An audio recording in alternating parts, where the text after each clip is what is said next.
14 years ago, we became the official training arm for the South Sudanese Army of training all chaplains for their military.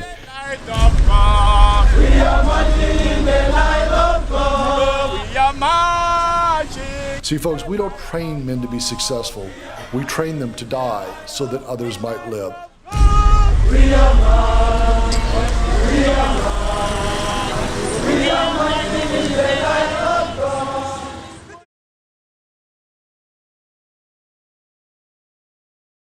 You know, folks, when God first called me to Africa, like most people who are missionaries, you go there to be a pastor, a Bible teacher, an evangelist.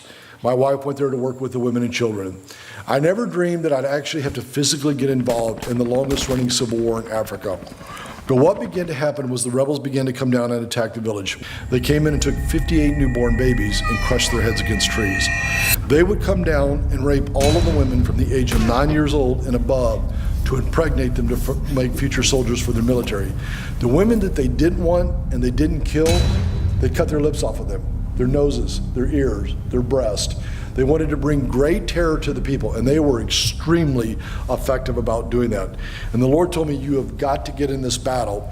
So we began to build sanctuaries for the children to come in.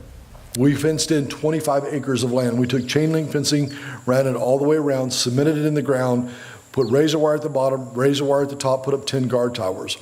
When the sun would begin to set, you would see a trickle of women and children coming in. But by the time the sun went down, thousands upon thousands of women and children would be coming in. They said they estimated 44,000 a night would be coming in. Under every tree, under every veranda, wherever you could find cover, women and children were coming in for protection. Among the South Sudan Army, they are great warriors. They are extremely tenacious in battle, but often they would fight extremely hard until they realized they could not win a battle. When they realized they could not win a battle, then they would pull back and say, live to fight another day.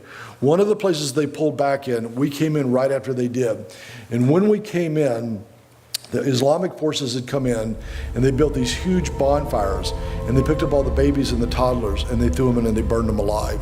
When we got there, we could see the little cranials, the little spinal cords running throughout the ash of the fire. And the Lord told me, you have got to do something about this. So I sit the men down one day and I said, guys, I want you to understand something here. I go, it is not your job to save your life. It is your job to save their lives. We're men, they're women and children. If the enemy comes, not one of you guys is to pull off that line until we have evacuated every single woman and child. If you die, then you die. That is the role of a man. We're called to protect those that cannot protect themselves. We're called to care for those that cannot care for themselves. We know the tactic of the enemy. They do not hit hard targets. They don't come with 200 men and fight 200 men. They're cowards. They come with 200 men and they fight where there's 5 men. So if they come with 200 men one night and there's only 5 of us, just know this is the day you're going to go home to meet the Lord. And you stand and you fight to the last man.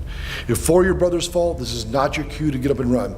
You hold the line, because in doing so, maybe another 10 or 20 women and children will escape. See, folks, I don't know if you've ever seen a child that's truly terrified before, but probably the most vivid image in my mind was of a little girl. She was about 3.5 years old, just a little waif of a thing. Her mother was killed in a rebel attack. We actually took her off the body of her dead mother. She was clinging to her when we found her. And she was sitting in my wife Vicky's lap, and she's just a waif of a thing, little tiny arms, little tiny legs, in the beginning stages of starvation. And she's sitting in my wife's lap, and she's trembling. Every part of her body, her arms, her legs, her chest, her stomach, everything. See, she's too young to understand what's going on. She's a baby, she's a child. But all she knows is that in southern Sudan, in northern Uganda, is that the Boogie Man is real, and he comes to kill. And the heart that we have for these children is to be able to say to them, honey, you lay your head down tonight, and you sleep, and you dream the dreams that a child is supposed to dream.